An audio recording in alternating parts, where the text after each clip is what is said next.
សួស្តីបងប្អូនកូនក្មួយទាំងអស់គ្នាថ្ងៃនេះយើងមានរឿងមួយដែលមានចំណងជើងថាចាបនិងស្រមោច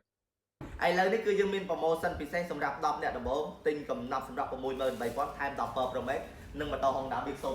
25ហើយ16 Pro Max ដែរក្នុងព្រៃមួយមានសត្វតូចធំរស់នៅរួមគ្នានិងតែងជួយយកអាសាគ្នាទៅវិញទៅមកធ្វើឲ្យព្រៃនេះមានតែក្តីស្ងប់សុខជារៀងរហូតមកថ្ងៃមួយមេឃស្រឡះល្អព្រះអាទិត្យជះរស្មីចែងចាំងគ្មានអ្វីគួរឲ្យមន្ទិលថានឹងមានព្យុះភ្លៀងអ្វីឡើយសត្វស្រមោចមួយក្បាលក៏ចេញស្វែងរកអាហារយកទៅត្រៀមបំរុងទុកសម្រាប់រដូវរងាដែលនឹងជិតចូលមកដល់នាពេលខាងមុខស្រមោចស្វះស្វែងរកគ្រប់ច្រកល្ហកតរតែប្រទះឃើញអាហារនៅក្បែរមាត់ទឹកមួយកន្លែងទើបវាត្រៀមបញ្ជញ្ជូនអាហារនោះយកទៅទុកឯសំបុករបស់ខ្លួនវិញតែចៃដន្យអាក្រក់វាក៏ភ្លាត់ជើងធ្លាក់ទៅក្នុងទឹកនោះទៅនៅក្នុងគណៈពេលដែលស្រមោចកំពុងតែប្រវេប្រវារកលតែនឹងលិចទៅក្នុងទឹកទៅហើយនោះមានសត្វចាបមួយក្បាលកំពុងត្រដុសស្លាបនៅពីលើដើមឈើក្បែរមាត់ទៅបានក្រឡេកមកឃើញល្មមវាក៏បញ្ញាប្រញាល់ពំស្លឹកឈើមួយសន្លឹកយកទៅទម្លាក់ចំកន្លែងដែលស្រមោចកំពុងតែលង់ទឹក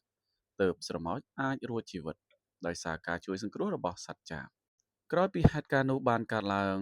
មិនបានប៉ុន្មានសត្វចាបក៏ស្ទើរតែភ្លេចខ្លួនទៅហើយថាខ្លួនធ្លាប់បានជួយជីវិតស្រមោចមួយក្បាលវាស្រែកច្រៀងទៅទះស្លាបយ៉ាងសប្បាយរីករាយដោយមិនបានដឹងថានៅក្បែរខ្លួនមានព្រានព្រៃម្នាក់កំពុងតែតម្រង់ចុងកាំភ្លើងប៉ងប្រឡាយជីវិតវាឡើយព្រមពេលគ្នានោះស្រមោចឃើញដូច្នេះក៏រវិះរវៃវាយយ៉ាងលឿនសំដៅទៅរកនាយព្រាន